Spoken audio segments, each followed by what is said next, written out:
इस वक्त hit and run के मामले से जुड़े नए कानून को लेकर ट्रक ड्राइवर पूरे देश में बवाल कर रहे हैं।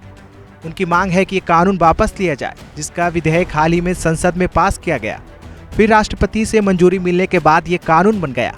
ऐसा कानून जिससे ट्रक, टैंकर और बस ड्राइवर डर गए। आखिर इस कानून में ऐसा है क्या जिसे लेकर देश के ड्राइवर बुरी तरह बौखला गए हैं? लेकिन उससे पहले समझिए कि आखिर ये हिट एंड रन होता क्या है। दरअसल हिट एंड रन उस दुर्घटना को बोलते हैं जहां कोई भी वाहन चालक रास्ते में किसी भी गाड़ी को टक्कर मारकर निकल जाता है, यानी कि वो हादसे वाली जगह से ये देखते हुए भी भाग जाता है कि कोई घायल हालात में कराह रहा है।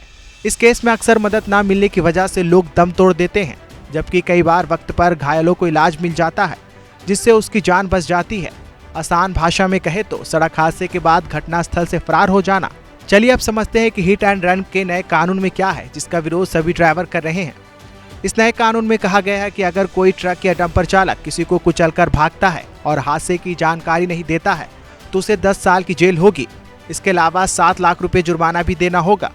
इस कानून से ड्राइवर में डर यह है कि वह अब कोई भी नौसिखिया ड्राइवर इस पेशे में नहीं आएगा। आइए अब जानते हैं कि पुराने हिट एंड रन कानून में क्या था। इससे पहले ऐसे हादसे के बाद ड्राइवर को आसानी से जमानत मिल जाती थी और वो कुछ ही दिन में थाने से बाहर आ जाते थे। आईपीसी की धारा 304A के तहत ऐसे मामले में सिर्फ 2 साल तक की सजा का प्रावधान था। बता दें कि हिट एंड रन के कड़े कानून की जरूरत इसलिए भी पड़ी क्योंकि आंकड़े बताते हैं कि देश भर में हर साल हिट एंड रन में तकरीबन 50,000 लोग अपनी जान गंवा देते हैं। ऐसे में जरा सोचिए, ये ट्रक ड्राइवर और वाहन चालक लापरवाही और अपनी जान छुड़ाने के चक्कर में किसी के घर का चिराग यूं ही बुझा देते हैं। वो ये भी नहीं समझते हैं कि उनकी एक गलती का खामियाजा पूरे परिवार को जिंदगी भर उठाना पड़ता है। हंसते खेलते परिवार के आगे बस आंसुओं का सैलाब ही रह जाता है। इस लिहाज से देखा जाए तो ये कानून बिल्कुल सही है। शायद इस कानून के डर से ऐसे हादसे कम हो और लोग इस तरह तो अपनों को ना खोएं।